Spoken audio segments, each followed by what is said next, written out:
Yo, what up? How's it going? And welcome back for another video. In today's video, we will be doing the patch 11.23 rundown for TFT Set 6. Now, what you're seeing on your screen is the video of Mortdog's patch note rundown because he posts them before the official notes go live. So if you just want to check out what the devs have to say, please go over to Mortdog's channel and just watch it from the source. If not, then I'm going to try to give you guys some of the TLDR and also just my thoughts on the stuff. I have watched the video one time, so I may not be able to TLDR that well, but if you like to hear my thoughts as a high-level player and someone who loves this game and does videos like this all the time, then stick around for that. All right, let's just get right into it. So the first thing that's going to be on the screen is the system changes. I'm not going to talk too much about this. Basically, what is happening is they are adding more variations to the game. So basically, right now, this is what's on launch, right on the left side of your screen. Is these are all the possible augment combinations that you can get in terms of tiers, and this is public knowledge. This is on Mortdog's Twitter actually. But they're just adding more variations. I think they said they're adding 8 more options just to keep the game fresh. I'm not going to talk too much about it. So if you want to know more about that, then just study the screen. You know, that's all you really need to know if you want to memorize that. All right, let's go forward. All right, but these should be locked in. Very mild changes happened after this. Now, one thing I do want to say before we get into some of the balance changes is you're going to be seeing a lot of things on your screen, and the devs have said that their goal is to make this a very small patch with a few major changes that should shake up the meta. Now, as you can see, this is a 45-minute video. It's just because there's so much stuff in Set 6 in comparison to previous sets, because there's augments and all that good stuff. Just because of augments makes every patch seem big, but their goal is to not destroy the meta too much, but I don't know if they're going to achieve that goal because there are a lot of changes in here. Fiora's change is a little spooky, but we'll get to that in a minute. Okay, cool. So right here we have Academy. So Academy is getting nerfed across the board. The main goal is that they are nerfing the 2 chase traits at the end, 6 and 8.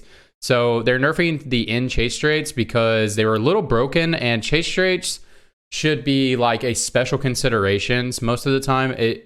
Chase traits, and except for like the highest tier, it should really be like it's really special when it happens, instead of you can just be like, okay, well, if I 2-star all the academies, I just play them, and therefore my Yone and Lux just one-shot the enemies. So that's kind of how it feels right now. So they are just bringing it down. So if you still want to play Academy, you can, but it's going to be a little bit more of a like, oh, I got an Academy soul, so you have 2 extra free Academies, and then you'll play the 6th Academy or whatever, rather than just like, all right, I'm just going to vertically play Academy because that is really lame. Vertical synergies are the lamest way to play the game, and if they're strong, then the game is unfun for everyone. Cool. So they're trying to nerf that down. But again, 2 and 4 Academy will be fine if you were already playing that. It should be fine still.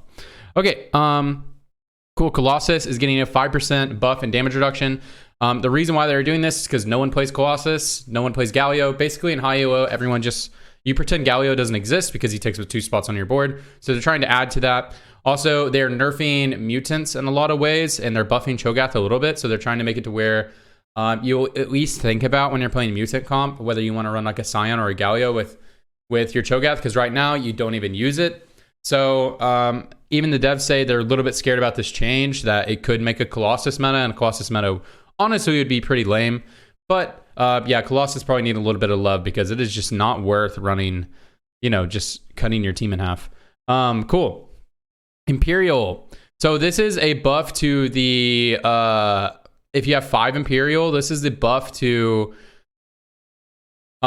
not the Tyrant, so everyone else. So, when you get all of your Imperials online, it buffs all the other guys too, all of your other Imperials. So this is a buff to that because Imperials is a very difficult comp to run. I know. Samira is like the best carry at the moment, and they're nerfing her. I know what you're thinking, but Imperial is incredibly hard to run unless there's something that is like OP. It just really is so hard to run without augments. So very, very good change right here. But the Tyrant isn't getting buffed. So that's what's good. Just the rest of the team, because when you play Imperial, you have to run a lot of synergy bots, and it feels really bad. All right, anyways. All right, Bodyguards. Bodyguards now gain a shield shortly after combat begins when they taunt 100, 200, 350, and 500. Love the change. Bodyguards feel kind of weak. If I'm being honest, I mean, like Leona and Braum feel pretty good at 2 Bodyguard. late game, like they're fine frontline, of course. But I've had a lot of games where I've played 4 bodyguard into like a full AD lobby, and they just didn't make it happen. Like even mid game, they just weren't making it happen. So I do like that they're getting buffed a little bit. I think they need a little bit of love. All right, enforcers. So enforcers will no longer detain units who are immune to CC effects. Zephyr also takes priority. Enforcers will skip over these and pick the next valid target. So now what will happen is if you are Zephyring, so if you have a Zephyr and Enforcer, the Zephyr will go through and then the Enforcer will choose a new target. Because what is happening right now on live is if you use Enforcer and you have a Zephyr, you can hit the same target. It basically makes it to where you have a useless synergy. Your synergy doesn't do anything because the CCs are about the same amount of time. So it is completely useless. So they're fixing that. The other thing they're fixing is if it's a Colossus, Colossus will CC immuneness. I believe so. The Colossus will CC immuneness, and then it'll go over to the next target. So that is a buff to Cho'Gath. 100%. That's a buff to Cho'Gath. If that is going true, and that is true how it is interpreted, but I believe that is how they said it will take priority. So yeah, Enforcer is getting buffed, getting a very nice quality of life change. So Enforcer should feel a little bit better if you're already liking to play around Enforcer, because it'll now choose better targets. All right, let's talk about, actually I'm not gonna let it play. It's really distracting to me. All right, let's talk about some traits.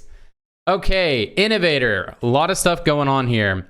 So basically what you need to know is, this is, I saw this coming from a mile away. They do this every single set for like the, like the Cultist, the Innovator, the A-Bomb, like they do this all the time.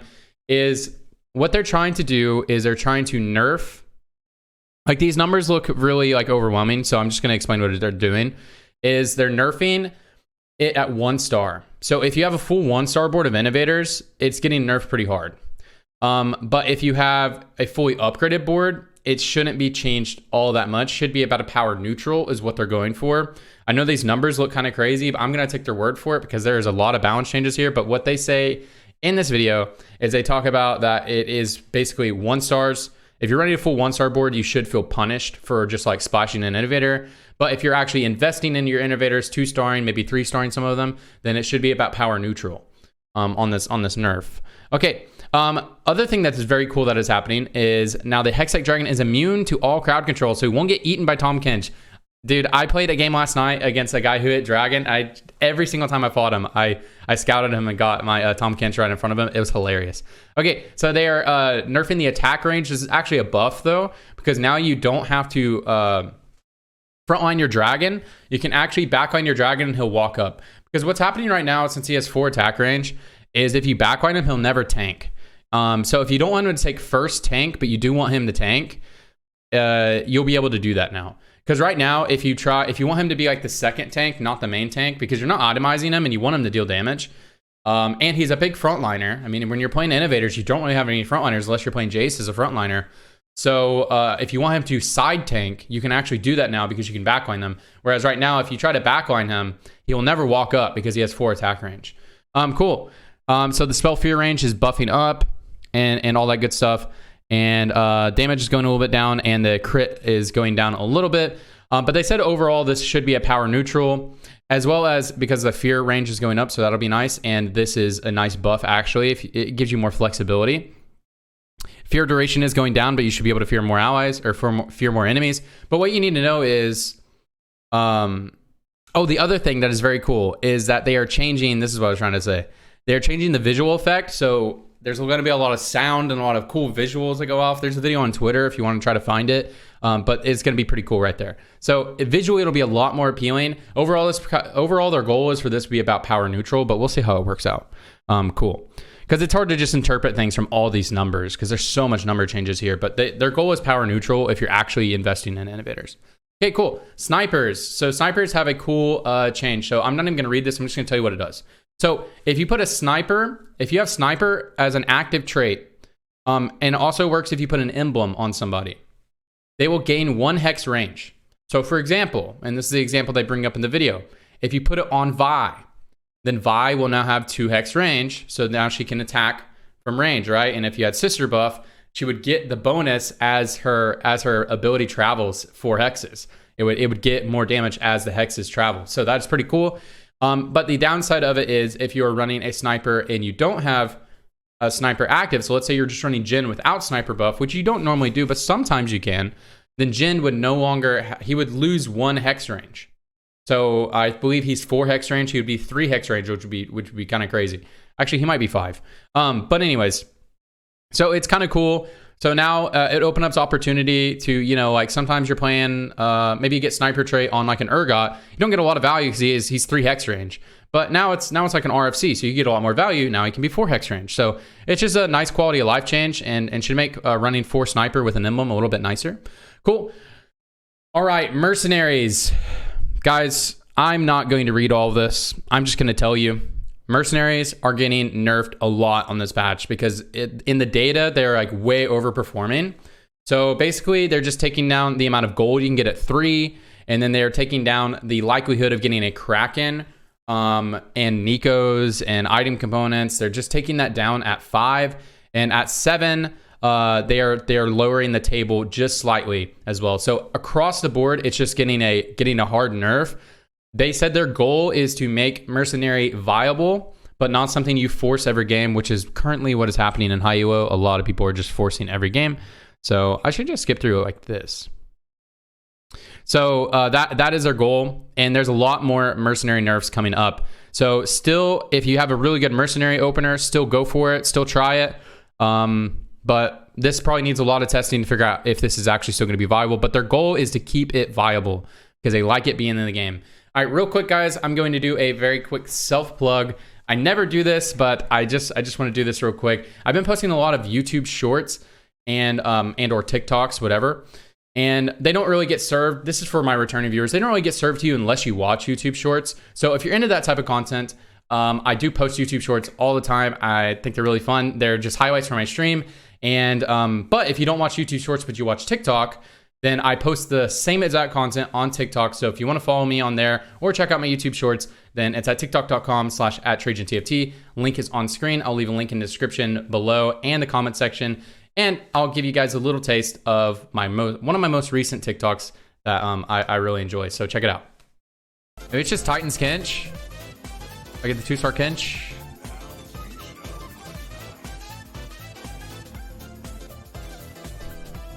It's not meant to be. And we're back. All right. So some champion changes right here. So Gangplank is getting nerfed across the board because Gangplank is pretty OP. He's pretty OP he generates gold and he has good stats. So because he's currently balanced as a frontliner and a damage carry, which is pretty wild. Like he has like frontliner numbers. So they're just nerfing him across the board. But what their goal is for this nerf is that if you itemize Gangplank, he should still feel strong as a carry if you actually want to itemize him. I don't know how viable he will be as a carry, but in terms of if you're just running him as mercenary to get a cash in, he should feel pretty strong to put items on still because they're nerfing his base stats, not his scaling, right? Cool. So Samira is getting nerfed, but is also getting a really nice quality of life change. Really nice. Okay, so down 5 AD and then down some spell AD percent that is scaling off of across the board. Okay, but this is really important right here. Slightly reduced range flares total cast time. So that's when she's ranged. The cast time is going to be lower. So this is a big buff to if you're playing blue buff Samira. Think about if you played last set. Think about when they buffed Yasuo like this way, and it made Yasuo turn from being an okay carry to the absolute best carry in the game. So keep a really close eye on Samira. Keep a very close eye on Samira on this next patch. They are nerfing her because she is very strong right now. But this is a really nice quality life change. And I'm a huge fan of when they do this because I love when they fix the units and then they can just nerf them later if they need to. So really happy about this, but a little scary as well. Okay, Misfortune. Misfortune is getting nerfed. If you guys don't know, Misfortune is very strong. All of the mercenaries were like really strong except for like Quinn and Alawi. I mean, Quinn is still fine, but Misfortune and Gangplank were really overtuned for being a mercenary. So she's losing some attack speed, so that does lower her cast time. That is actually pretty important. And then her base damages is going down 275, 375, and 550. So that is a big nerf to crit and to any type of AP scaling. So pretty decent sized nerf to Misfortune. Don't think this is going to knock her out of the meta. Also, I don't think... also, she's still going to be very good to splash in when you're running Jhin as your carry, but just because of her utility and still some really nice damage on top. So if you like playing Miss Fortune, you can probably still keep playing her. But again, with the mercenary changes, you know, just give it some testing. All right, Galio. So Galio is getting buffed. He has 20 more starting mana. Really, really, really nice, because I found every time I run Galio, he starts ulting and he has like 20 health left, and sometimes he doesn't even cast. So, or he when he casts and he lands, he just instantly dies. So he will cast a little bit earlier, and at 1 star, he has a little bit more spell damage. Just nice little buff, as well as they are buffing Colossus. So if you end up running 2 Colossus, like you're running a Cho'Gath and you splash in a Galio, it should feel a little bit better now. All right, cool. Get through this. All right, items. So these are all of the, yeah, this is where we're starting. This is the Ornn items. So basically they're just buffing all of the underperforming items in the Ornn Forge, because the Ornn Forge is a prismatic tier. And a lot of times, like, there's certain ones that are really good, and then there's certain ones that are not good. Like Anime Visage, very good if you're running Bruisers, or you have a Super Tank, or you're playing Colossus. Very, very, very strong. Collector, if you get that at the beginning of the game, is broken. It's so broken at the beginning of the game. And I think I'm missing one. But anyways, Trinity Force, very strong. But the other options, if you only get offered some of these shitter ones, it feels pretty bad. So they're buffing the armor on Death's Defiance, so it's better on frontliners like Jace and stuff like that. They're buffing this to 70%. They're buffing this really hugely. And the reason why they talk about this, the reason why they're doing these massive buffs is to put them in line with the other items. And the reason why these were they couldn't buff them like this in set 4 is because you could infinitely farm these, but you only get to get one. Because you only get an Ornn Reforger one time. If you even get it offered. Okay, so just buff across the board. Probably won't ever take this still. I mean, how often do you run a duo carry AP and AD? But, you know, in situations where you are, that can work out. Like you're playing like Academy or something, can work out. Okay, Rocket Propelled Fist. A lot of HP and a lot of mana. So think about this 30 starting mana. So if you put this on somebody who has a very valuable cast, you can have them cast, you know, a whole like 4 seconds earlier. So that is really nice. But again, you are taking a Rocket Propelled Fist, which is a Blitzcrank hook, for a prismatic. So just think about that a little bit. But it is really nice that this is a viable option maybe. Mana Zane, 200 mana regen after you cast. So think about putting this on like a Yuumi or like a, I don't know, like an Ori. Just like units who have like really big casts that are very important to the fight. They'll get 2 casts like back to back. And then farm up to their 3rd one as well sometimes. So that's very cool. And then Randuin's probably already a decent option, just not as good as the other ones I mentioned earlier. You'll now get 50 shared armor and MR, so very cool. Thank you, Mort, very cool. Okay, Augmentos. Okay, Ardent Sensor is being brought down from tier 2 to tier 1. I actually play a lot of Enchanter builds, and I have found it to be very hard to make this one work. So I do like that it is going down to a tier 1, because a lot of times when I take it, I feel like I'm losing a lot, even if I'm playing an Enchanter board. So very cool, because honestly, I play a lot of Enchanter boards, and they do not feel that good. I mean, the Enchanter units are good, but just when I'm playing a full Enchanter board, it doesn't always feel as good. Okay, Runic Shield across the board. Wait, they're buffing the shield? Wow. Wow, okay, this is not even a nerf. Okay, so basically what they're doing is, the way it works right now is, let's say you're playing Lux as your carry. Lux will get this massive shield, and even once the front line is dead and the back line is hitting her, she will still have the massive shield at the end of the fight, right? And so it makes it to where it's not really a shield, it's just like, she has like 1,000 extra health, which is kind of broken, right? So they're changing it to an 8-second shield duration, so it will fall off. But they buffed it so that it is really strong in your front line. Because basically right now, when I play a lot of Arcanist, I feel like I need Runic Shield for my comp to even be enabled. I either need a 3-star Vex, or I need Runic Shield to even play the comp. A lot of times, not all the time, but a lot of times I feel like I need this. So I do like this a lot. I don't even care about the shield on Lux. I really care about the shield on my Vex, and they're Vex and my Swain. So they're buffing that a lot. So if you guys like playing Arcanist, this is probably a power neutral. But I do like the big buff onto the front line. And again, if you're playing Arcanist, I feel like Runic Shield really enables you to play it. So cool. I like this because I play Arcanist, but I don't know if it needed this buff. Honestly, I feel like it could have just been nerfed and left alone, but we'll see. We'll see how that works out. Okay, Lifelong Scholar, they're moving it down from tier 2 to tier 1. great choice because this is very hard to pick up. I mean, you just don't have scholars early on in the game most of the time. I mean, they're all 3 cost, and one of them is 2 cost, but you don't play Zyra the whole game most of the time. So I like that they're bumping this down. So in the situations where you'd want to play it, maybe you high roll a Lissandra, and you're like, oh shoot, I can play over Lissandra the whole game. And you have a GA opener or something like that. So you can actually think about taking this if you want to run a scholar comp. I do like playing scholar comps, very fun. But it's hard to fit in the meta, and with lifelong learning, it's very hard to fit in. So I do like that it's going down to tier 1. Okay, share the spotlight. You're not getting 100% shared bonus. They said the data is unclear about this, and depending on who they ask, this is stronger, this is weak. I think this is just situational, but 100% shared bonus, that is very, very, very nice, because if you're running this and you really want to get socialite on your carry, but your people are running Zephyrs and Mana Poison and stuff like that, you can now avoid that because you're getting 100% shared bonus, so you don't have to have your carry on the socialite hex.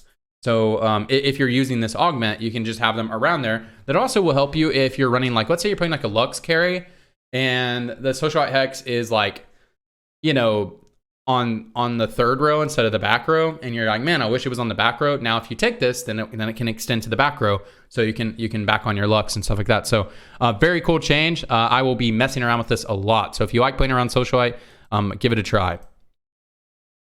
Cool. Titanic Force. Okay, this is a nerf to Titanic Force. So they're nerfing the threshold by making it, you have to, you have to go more over this threshold, and then they are taking this down from 4% to 3% HP into AD. Apparently, if you were playing like a Gangplank 3 or something, he was getting like 100 AD with no items. So that's why this is getting nerfed. So if you're playing Bruisers, this should still be strong. What they said is in the data, if you were playing Bruisers, this was absolutely like God tier.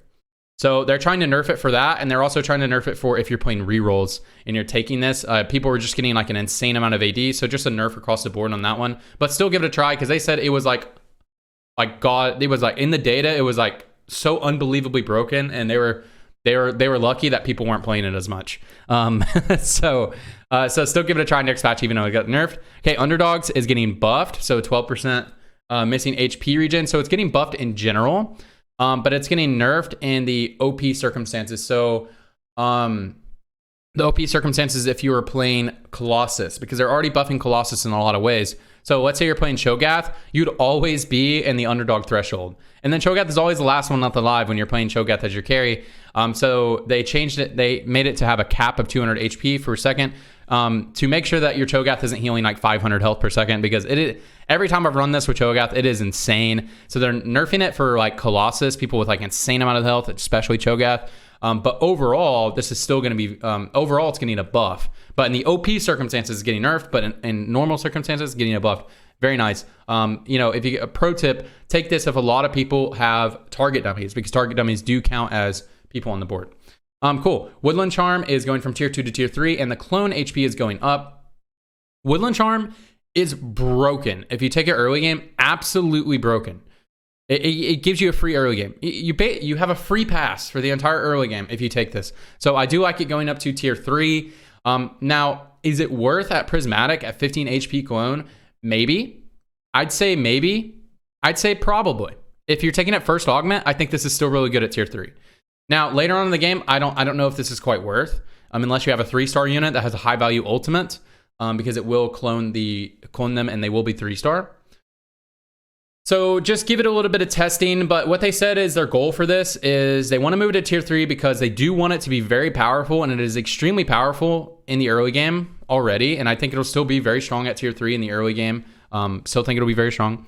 But what they're trying to do is they're just putting it at tier 3 so they can better balance it. So it can be this OP thing, very strong. But if it's not quite good enough to take out your second or third augment, they'll just buff the HP. They'll just continue to buff it if they need to buff it. And mess with it. So they said this is very subject to balance change over the set. But I do like it going to tier 3 because it is absolutely broken if you take it early on in the game. Gives you a free early game. Like free pass. Okay, cool. So traits, these are some small changes to the traits. So Bruisers is getting nerfed at 4 and 6. They just said in the data that 4 and 6, it's just really overperforming. Very easy to slot in, especially when you're playing Jinx. You get a Jinx and you play Vi plus TK and then plus your Chemtex, obviously. Very easy. You don't feel like you're being punished at all for running 4 bruisers. And a lot of times bruisers, brawlers, that sort of synergy usually feels like you're being punished for running them. So that's what they're trying to do. But so a little bit of nerf right there. Cool, but not too big of a nerf. Cool. A mutant cybernetic. The cybernetic is getting buffed because that one feels pretty bad. Honestly, I played cybernetics last night and I had a Kaisa 2 and got 4th place. Feels bad. Cool. The Dark Star is getting nerfed because this is mainly getting nerfed. I mean, Dark Star was really good, but it's getting nerfed because there's some really OP circumstances. Like if you're playing Woodland Charm, or you're playing, if you play Woodland Charm, or you're playing the target dummies, it does count. Those deaths do count towards your Dark Star, so you can get some really OP interaction. So they're nerfing it because of that, because they don't want to take away that OP interaction, because that does have some kind of like skill expression in there and some flexibility. So they don't want to take that away. So they just have to nerf it across the board. Okay, Elderwood. I don't know why they had this in green, but the damage portion of the Elderwood, which is the Metamorphosis one, which is the broken one, they're nerfing the damage. They still want it to be very tanky. So we'll see how this works out, because right now it is absolutely broken. Even at 2-star, you can get a 1st place, and high elo, which is crazy that you don't have to 3-star anything and you can 1st place. So they're just nerfing it on the damage, but so just keep an eye on this one. Cool. All right, Clockwork. Clockwork is getting buffed at 4 and 6 because basically you never run this, and every time I've run it, it does feel like it is a little tough. Now it's a small buff, so we'll see how this works out. Probably needs a little bit more love, but it'd be really scary if Clockwork was very strong. Just think back to set 4, whenever Spirit was really strong. It was just like something you ran every single game. I'm going to be testing this out a little bit because I am getting some Spirit flashbacks, and I love playing Spirit. So I'll be trying out 4 Clockwork to see how it works. But I don't know. This doesn't really look like enough, but we'll see. Okay, so Scrap. What you need to know about Scrap, I'm not going to read this. What you need to know about Scrap is now the Scrap will have intelligent item finding.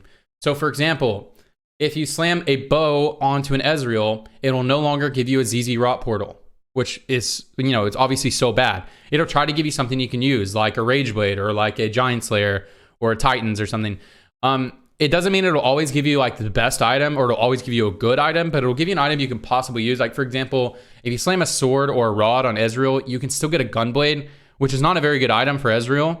But you can at least use the stats. It's much better than getting a Morello, which you can't use at all because he doesn't have a spell. His spell is an auto attack. So what it's doing is trying to just give you smart items. So like you won't get a Frozen Heart on your Ezreal or a Frozen Heart on your Ziggs. You'll more likely get items that you can use whenever you use a Scrap trait. So very cool quality of life change. So if you guys like playing Scrap, keep playing Scrap. And if you haven't tried playing Scrap in the early game, give it a try, guys. It should be very strong in the early game on this patch. If there's no big crazy meta shakeups. Okay, cool. So Ezreal is getting nerfed at 1 and 2, and then getting buffed at 3. Ezreal is very strong early game, very strong mid game, especially at 2 stars. So they're just getting him a nerf. Well deserved, honestly. Cool. But they are nerfing Innovator as well early on in the game. So we'll see how that. We'll keep an eye on this. But Ezreal probably needed a nerf overall. He feels very strong. Okay, but they are buffing him at 3-star because it has never worked to go for Ezreal. Maybe give it a try next patch, but I don't know if this is enough to warrant playing Ezreal reroll. Maybe it is, especially with Innovator getting changed to where you get more value at 3-star. Maybe give it a try, but I don't know. I'd be very tentative about this, but well-deserved nerfed at 2-star, honestly. Okay, Twisted Fate is finally getting the nerf. This is the nerf I thought he was going to get. Twisted Fate is absolutely broken if you have Morello in the early game and you slam 1 tier on him, he insta-cast. Like, if you go Morello, Static Shiv, I've been doing that a lot. You just, like, it's a free early game. As long as you 2-star frontline, it's a free early game. Absolutely. You don't even have to have any synergies for TF. He'll just do so much damage. So they said this was accidental. They accidentally had him at 30 out of 40 mana. So now start at 0 mana. So you will actually get value out of building like a blue buff now. Whereas before, if you built blue buff, it still was a lot of value because he does have low mana cost. But it felt kind of weird that you're slamming a blue buff on somebody who already insta-cast. So nerf overall to TF, but if you wanted to play blue buff TF as an item holder for Lux, he should still feel about the same. And he still should feel very good with Morello. It's just he won't insta-cast in the fight. So well-deserved nerf to TF, and kind of a buff to if you're playing blue buff TF. But well-deserved nerf. Okay, So they are buffing Singed at 3-star. This is just his primary stun target. So whenever he, tosses them, he stuns the primary target and does like a micro stun on everyone else. Does that get interrupt? Cool. They're really trying to incentivize you trying to play a reroll innovator board. So I'm gonna give it a try on this next patch, but I don't know. So keep an eye on reroll innovator, guys. But I don't think this is enough. But keep an eye on it. Okay, Ziggs is getting buffed, 5 AD, really nice. Honestly, the main purpose of this buff is because Ziggs could actually lose to the starting to round 1-2. He could actually lose at the beginning of the game to minions. So this is just to ensure that he never does that again. It was a very unique circumstance, but yeah. So now he will no longer be allowed to lose to minions on the first round of the game, which is obviously a problem. That's not good. Cool. All right, let's move through. All right, I got to keep this going. I want to try to make it shorter than the Mort Dogs video. Okay, cool. 2 cost champions. So Katarina is getting buffed. This is a compensation buff for the nerf to Academy because Katarina is very OP at farming Academy stacks. So yeah, if you guys like playing Katarina, keep playing Katarina. She should be about power neutral is what they're going for. So I know a lot of you will see this and be scared about this buff, but it is a compensation buff because they are nerfing Academy, which the build that she really succeeded in was 6 Academy. So they are trying to keep her power neutral, but this is a buff to Katarina if you're playing Sin Katarina, if you're playing like 6 Sin. So buff to that. So maybe that'll be a build that pops up. So keep an eye on that. But overall, in Academy, it should be power neutral for Katarina. But think about it this way. All the Academies are getting nerfed. But Katarina is the only one really getting compensation. I think Yone is getting a little bit of compensation as well. So just keep an eye on that. It should be power neutral. That's the goal. But keep an eye on Sin Katarina. Sin Katarina might be a thing. Maybe. We'll see. All right, they're nerfing Swain. Big Daddy Swain. Guys, I was playing Big Daddy Swain the whole patch. And it really, at the end of the patch, people started to realize that reroll Swain or just Swain 2-star with tank items is very strong. And so this is a compensation nerf because they are buffing Imperial for side Imperials because you'd run him as the frontliner for Samira comp. And he would just get a lot of damage. He would get a lot of healing, a lot of damage off. So they're nerfing this as compensation because Tyrant is getting, or not Tyrant, but Imperial overall is getting a buff. So this is a compensation. Guys, I've been playing a lot of reroll Swain with Arcanus. I haven't been able to play it lately because now Swain is the frontliner and the flavor of the week comp. So, but I was playing this first week of the patch so much reroll Swain and having such a blast, and he felt so strong in Arcanus build, but very strong in Imperial as well, which is what people play him now. So keep playing Swain, should still be good. Cool. 5 AD buff on Kog'Maw. Cool. Probably needs it, so that's nice. He has 30 AD. What the hell? Anyways, cool. So if you want to play AD Kog'Maw, it'll feel a little bit better, and a little bit better as an item holder for your late game comps. Okay, Trundle is getting a 10% nerf. I've played some reroll Trundle games. Feels very strong whenever you get the board online. But this is a nerf to just the AD percentage. So he does steal attack speed still. He does still do all that good stuff. Does still steal stats and all that good stuff. So Trundle will still be strong, as well as they're buffing Scrap. So if you're running a Scrap item on him. So this is about power neutral for Trundle. This is just a nerf because they are buffing Scrap, because Trundle does feel strong in the right circumstances. So if you like playing Trundle, keep playing Trundle.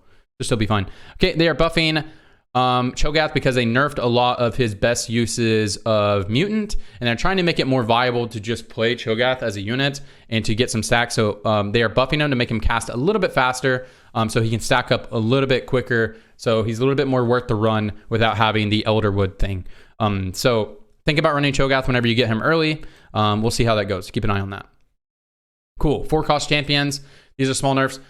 Okay, what you need to know about this, there's a lot of changes here. What you need to know is they're nerfing Mundo's damage, and he should still be a super tank. So he should still be great as a super tank. They're just nerfing his damage and his instant heal a little bit.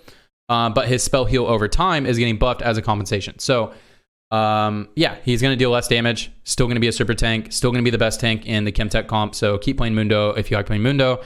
Urgot is getting a small nerf. Apparently, in the data, he's doing very well in the second half of the week. I know a lot of people really like Urgot. Urgot is very good because you can flex between Urgot, Yone, and Jinx. So they're nerfing him a little bit down to even further put him as the third option for the carry that you'd want to play in that comp. So But Urgot should still be fine. So keep an eye on him and keep playing him. Okay, this is the big change that I'm very excited about. Blade Waltz, which is her ultimate. Startup delay has been slightly reduced. So I think it's reduced by like 50% or something like that. I don't remember the exact numbers. They don't put it on the screen. But they're lowering her cast time because a lot of times when I play Fiora, it really feels like sometimes she's about to cast and then she just dies. So I keep a very close eye on Fiora. I already think she's very good, but she does feel a little janky sometimes that she just doesn't cast. Like some fights she'll just 1v9 the whole fight, and then sometimes she just like doesn't even get her first cast off and just gets blown up. So guys, keep a very close eye on Fiora. Very close eye on Fiora. I'm going to be trying her out a lot. I already think she's strong, but she does feel a little inconsistent. So I do like the quality of life change here. And then if she is really, really strong, then they'll just nerf her numbers. So I do love when they do quality of life changes like this. Okay, Yone. His attack speed is going down by just a little bit. Remember they are also nerfing Academy. So yeah, they're also nerfing Academy because a lot of people are like, Yone's broken. And he's only getting this tiny nerf, but they are also nerfing Academy. So if you're just playing him outside of Academy build, you should not feel that different. But if you're playing him in Academy vertical, it should be nerfed pretty big. But if you're just playing him as like a duo carry Fiora Yone and like a standard or an innovator type build, he should feel about the same, just a small nerf. But an Academy vertical, nerf pretty good, which I guess that's good for everybody. Yone is a little strong. Okay, they're nerfing Jace's melee form. He should still be amazing. Jace is one of the easiest to splash in legendaries. Love Jace. So just a little bit nerf on the front line. Nerfing Tahm Kench, spell damage. So they want you to actually have to feed him a little bit of damage before he can start farming items. Basically right now, if you get a Tahm Kench on stage 4, you just toss him in without feeding him anything, and he'll get you items. So they want to try to avoid that. So you at least have to feed him a couple of units. But you'll probably have to feed him a couple 2 cost or maybe 1/4 cost to his damage to neutral from where he was before. Fine, Tahm Kench is still going to be great. Okay, Jinx is getting, I don't know why they put this in green, but she's getting a small attack speed nerf. So if you're playing the attack speed variation of Jinx, just a small nerf, still should be extremely strong. She's a legendary, should still be great. Yeah, should still be great. And the AP one-shot build is completely unchanged, so should still be great. Yumi getting a 50 health nerf. Okay, Yumi is the most broken unit in the game. I mean, she's a legendary. She should be good, guys. I think a lot of people get held up on the wreck. She's so broken. I'm like, well, she's a 5 cost. Anyways, so this nerf is actually more than it looks like because it is a nerf to her base health, so she can get popped when she jumps out of her friend. She can actually get killed a little bit easier. But also, this is a nerf to her shield because her shield does scale off her base HP. So keep that in mind. But Yumi is still going to be amazing. Probably easiest splash in legendary in the game. So keep playing Yumi, guys. Yumi's still going to be good. Okay, Ionic Spark is getting nerfed. This is one that they talked about as a little bit sleeper. Like people weren't playing as much. Guys, I was playing. If you play Ionic Spark Darius early game, so OP. Ionic Spark is so good. It should still be good. And if AP is meta next patch, which maybe it will be because they're nerfing all the AD champions, really think about playing this a lot, especially in the early game, very strong. And a lot of units have really high mana costs. So if you guys weren't playing Ionic Spark, then you should be playing it even after the nerf. Very strong item. That's if you're willing to play AP. If you're just playing AD and you slam it as an early game item, can still be strong, but just know that you're going to have some diminishing returns late game because you will not gain value from the MR shred. But yeah, very good item. Okay, augments, small changes. So built diff is getting nerfed at 2 and 3. Also, it can no longer be offered as a third choice because it is really impossible to build a comp around built different when you've already built a comp for your late game, right? I mean, there are some niche scenarios you can get, but that is very advanced. So they're just taking it from your third choice and only offering that first and second because it is very hard to make work as your third choice. Calculated loss can no longer be offered as third choice. Great, because why would you want a loss streak at the end of the game? Binary airdrop is going from tier 1 to tier 2. Great, because this is broken, especially with scrap. But item randomization now tries to avoid granting champions items that have poor synergy. So the same idea with scrap. Like, for example, if you're playing Ezreal, it'll not give you a ZZ Rot Portal. It'll try to give you something you can use, like an Infinity Edge, a Rage Blade, and then worst case scenario, it'll give you like a Gunblade or something like that, right? But it won't give you like tank items on your backliners and won't give you AD items on like a Blitzcrank, right? So very good. And that's why it's going up to tier 2 because it is very strong. Okay, dominance can no longer be offered as third choice. Yeah, because that's very hard to make use of. because you have to guarantee you win streak late game, and it's very hard to win streak late game, especially if you take something like dominance. Cool. Okay, Junkyard OP. I just uploaded a VOD of me playing this. Can no longer be offered as third choice because, yeah, why would you ever take that as third choice? So they're trying to save your LP. Now grants intended gold amount. So apparently what was happening is they're nerfing it, but apparently what was happening is you were getting 30 gold and getting an extra 5 gold at the beginning. I think that's just a nerf right there, but you're actually getting extra gold every time you take windfall, and just no one noticed because you were just happy you were getting gold. Okay, twin shot. Damage fall off is getting nerfed, so the damage fall off is up 5% because this is very strong in the situations in which you take it. Okay, some bug fixes. So this is probably pretty important. So sharpshooter twin shot augment no longer works with sniper attacks. Oh, that's funny. Okay, broken stopwatch now properly freezes CC units, Colossus, and Quicksilver. Yeah, so if you ever run broken stopwatch, you'd see like Scion still walking around killing people. He wasn't supposed to do that. That did feel not good to me. Anyways, so that'll no longer happen. It'll only be the clockwork units that will be moving around. Okay, items created from binary airdrop augment will now properly trigger their combat phase effects. So like Zephyr and Zeke's just weren't going off in binary airdrop. Feels bad. Okay, Blitzcrank allies now always properly retargets his rocket grab target if they are within range. So sometimes his targeting was getting messed up. Runic shield will no longer grant shields to units on the bench. That's just whatever. Training dummies no longer show up on the in-game match history. That's cool. So at the end, you will no longer see the question mark at the end of the game. Cool. Mercenary orbs have now moved to the center of the map is what they're trying to do, because a lot of times if they pop behind your hex tech core, you would lose it. Or not lose it, but you would just not see it. That's happened to me several times. Okay, fix an issue where Yordles could fail to combine and star up when coming out of the Yordle portal. Most commonly happened in hyper roll, but this happens in regular game as well as has happened to me. So now your units will properly combine when coming out of the Yordle portal. And they said keep an eye out if this bug is still continuing, and make sure you clip it and send it to them, because they do think that there might be a niche scenario where this bug could still happen. Gold collector no longer grants gold on PvE rounds. This was insane. I remember when I got this, I was like, surely this is a bug, and it was a bug. So you'll no longer be able to farm gold with gold collector, which is an Ornn item, on PvE rounds. Tarek no longer fails to heal himself if his primary target dies while he's casting. Okay, that is a great change. I had no idea that was happening. Tarek already felt good, so this is a pretty good buff to Tarek in those scenarios in which that would happen. So boom, that is it. We barely made it under Mortdog's time in the video. I was trying to make it a little bit quicker, but again, I am offering my thoughts on the changes as well. So anyways, guys, a pretty big patch. But again, it's just because augments exist. Every patch is going to feel big, but their goal is for this to be a small patch. Biggest things I'm looking out for is Fiora, Samira with blue buff, maybe. I mean, I know people already played out on her. I'm looking at Innovator Reroll. I don't know if that's going to be viable. I'm looking at some AP comps, because a lot of the AD comps got nerfed. I'm looking at Enchanter comps, because as a response to an AP meta, Enchanter comps could be very good. So be looking out for those things. Those are my biggest things. I'm going to be making sure I'm trying Fiora. I'm very interested in trying Fiora. I think she could be very good next patch. And playing AP Flex into Fiora or like Jinx or Victor. I'm very excited to try that stuff. I've been playing a lot of AP, so I'm really excited about this patch. Anyways, guys, that's it. If you want more of me, I stream on Twitch 5 days a week. Just about. I upload YouTube shorts on YouTube. I also upload those YouTube shorts to TikTok, like I talked about earlier.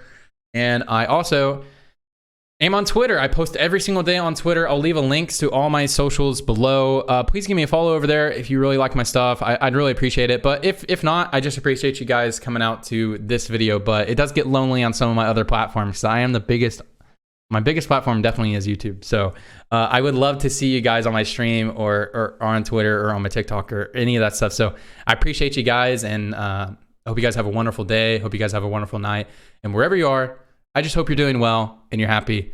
And good luck on the next patch, guys. See ya. Bye-bye.